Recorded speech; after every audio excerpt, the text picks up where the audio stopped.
Bonjour, Brigitte Manigeant avec vous. Alors aujourd'hui, je suis en compagnie de Monsieur Guillaume Villatou, bonjour, Bonjour, et pour parler de diagnostic immobilier. tout à fait. Alors, expliquez-nous en quoi consistent les diagnostics, parce que bon, maintenant c'est obligatoire. Vous ne pouvez pas vendre votre maison si vous n'avez pas fait vos diagnostics. Tout à fait. Alors, Les, dites-nous. les diagnostics sont obligatoires actuellement pour pouvoir signer une vente ou une location. Le but étant d'obtenir une exonération de vices cachés, D'accord, de façon à ce que l'acquéreur puisse avoir une certitude technique qui a été faite par un organisme externe que la maison est sécuritaire et avoir de l'information sur l'énergétique, donc la consommation, et tous les éléments de sécurité comme l'électricité, le gaz, l'amiante, les termites ou les peintures au plomb. ah oui, le plomb également est à vérifier. Alors, il n'y a pas des dates, je sais qu'il y a certaines dates, hein. Toutes les habitations ne sont pas, enfin tous les diagnostics ne sont pas à faire sur toutes les habitations, je pense, hein. En effet, ce qui va prédéterminer la liste de diagnostics à effectuer, c'est l'année de construction de la maison.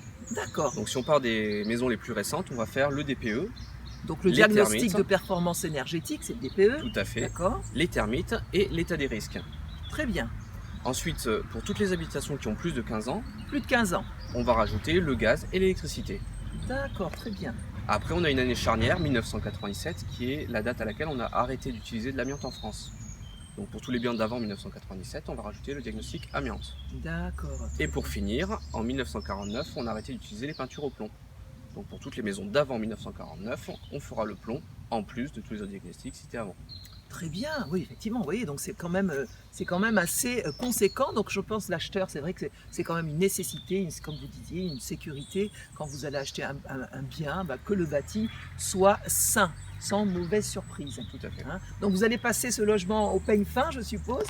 Exactement, donc la visite s'organise pièce par pièce. On va passer D'accord. plusieurs fois dans chaque pièce pour vérifier chacun des éléments de sécurité par rapport au diagnostic. Dans chacune des pièces, on va vérifier qu'il y a de l'amiante ou pas, qu'il y ait des termites ou pas, qu'il n'y ait pas de risque électrique, donc d'électrocution ou d'électrisation, D'accord. que l'installation de gaz est sécuritaire Aussi. et que de façon globale, la maison est plus ou moins énergivore. Et oui, ça c'est sûr, ça aussi c'est quand même une information importante à savoir. Concernant les termites, il y a des régions, vous ne diagnostiquez pas, bah, en fonction des régions, je pense, enfin, je ne sais pas comment ça se passe pour les termites. Je Tout sais à fait. Au niveau des termites, suivant les départements, il y a C'est des ça. arrêtés préfectoraux, Ah, donc ok, très bien. départementaux, qui Oui. vont définir si on est sous arrêté termite ou pas. Et dans ces cas-là, dans ces départements, le diagnostic termite est obligatoire, quel que soit le bien qui est vendu. D'accord, très bien. Donc là, pour les termites, à l'intérieur du bâtiment, c'est quoi? Ce sont les combles, la Alors en fait, charpente? tous les éléments bois, de façon générale. Donc ça D'accord. passe par effectivement la toiture, Oui, donc la charpente, mais également les huisseries de porte, les oui. plinthes, les planchers, D'accord. tous les éléments qui vont être en bois. D'accord. Et l'extérieur de la maison, le jardin, enfin quand il y a beaucoup d'arbres, est-ce que là aussi vous pensez que les termites peuvent aussi être autour de la maison, à l'extérieur? Alors la réglementation nous impose de vérifier en proximité proche, sous environ 10 mètres, autour de la maison. Donc on va D'accord. vérifier notamment les cabanons de jardin. Ah, On va vérifier des éléments bois qui pourraient être des bordures ou autres qui sont à proximité proche de la maison. d'accord, très bien. D'accord. Alors maintenant l'amiante. L'amiante, voilà, ça fait peur, c'est sûr, c'est un danger, hein, de santé publique. Alors dites-nous, l'amiante, ça se passe comment? Voilà. Alors concernant l'amiante, il y a différents types de diagnostics qui existent. On a d'abord effectivement l'amiante viande et location, dans lequel on va vérifier la présence d'amiante, mais sur lesquels on ne va pas être destructif. Donc on ne va pas vérifier l'amiante, par exemple, qu'on peut avoir dans l'école de carrelage, on ne va pas détériorer la maison pour Eh une oui. vente.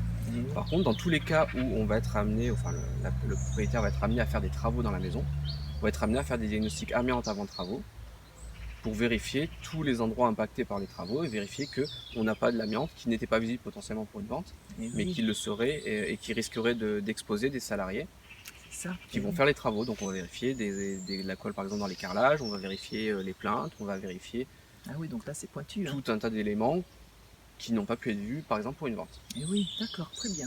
Très bien. Alors un diagnostic prend combien de temps? Alors moi j'ai des clients qui me disent, oh moi ça m'a pris un quart d'heure, il n'est pas resté longtemps. Alors ça prend combien de temps un diagnostic, à peu près, en moyenne? La durée d'un diagnostic est clairement définie par la typologie du bien. Donc forcément, on va prendre beaucoup plus de temps sur une maison T5 que sur un studio. Ah et oui, La seconde chose, ça va être l'année justement de cette habitation. L'année de construction, d'accord. Plus le bâtiment est ancien, plus on a des diagnostics à faire et plus on va passer de temps. Globalement, une durée moyenne et normale pour réaliser un diagnostic, on va être entre 2 heures et une demi-journée, voire plus. Ah oui, quand même. D'accord, très bien. Alors pareil, alors il y a cette interrogation, le diagnostiqueur. Moi, je sais que bon, j'ai des clients qui m'ont dit, voilà, moi, mon diagnostiqueur, je me suis même demandé s'il était diagnostiqueur. Il a juste, voilà, survolé mon bâti. Alors, je pense que vous, les diagnostiqueurs, vous avez quand même un diplôme, vous êtes certifié, Tout à fait. d'accord? Avant de consulter un diagnostiqueur, il faut vérifier 2 choses. La première, c'est effectivement qu'il est certifié. C'est-à-dire qu'on a D'accord. une certification par matière, donc une pour l'amiante, une pour thermite, une pour Ah, quand même, plomb, gaz, d'accord. électricité. On a une certification à chaque fois. Et cette certification va vous apporter un gage de compétence. Ça valide l'apprentissage, la compétence, la formation qui a été effectuée Oui, et surtout le diplôme obtenu pour pouvoir réaliser ces diagnostics. d'accord. La seconde chose qui est nécessaire pour un diagnostiqueur, c'est d'être assuré. Eh oui.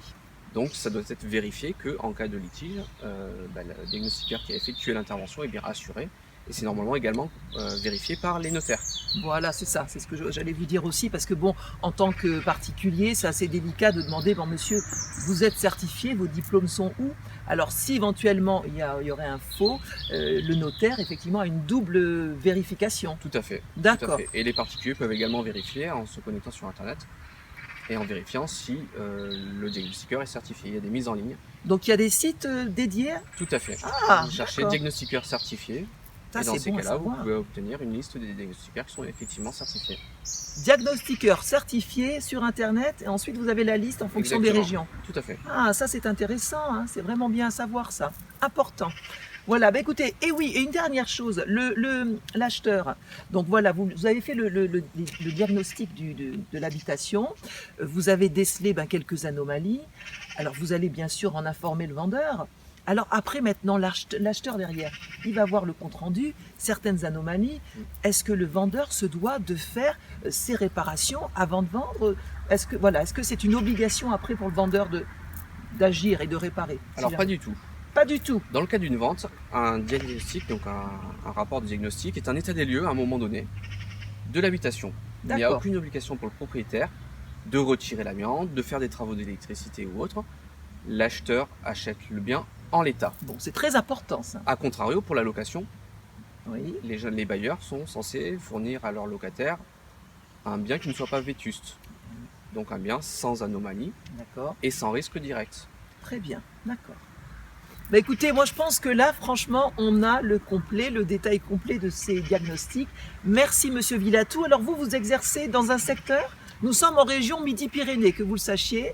Donc Monsieur Villatou, vous exercez sur quelle zone? Tout à fait, donc je suis diagnostiqueur du réseau franchise Diagamter, un réseau national, et mon secteur d'activité est tout l'ouest toulousain. L'Ouest toulousain. Donc on part de Saint-Jory jusqu'à les Jourdains en englobant Blagnac, Colomiers, Fonsor, Fontenay, Saint-Lys, Léguevin, Oh oui, ça fait, et en ça descendant dans le sud de Toulouse également.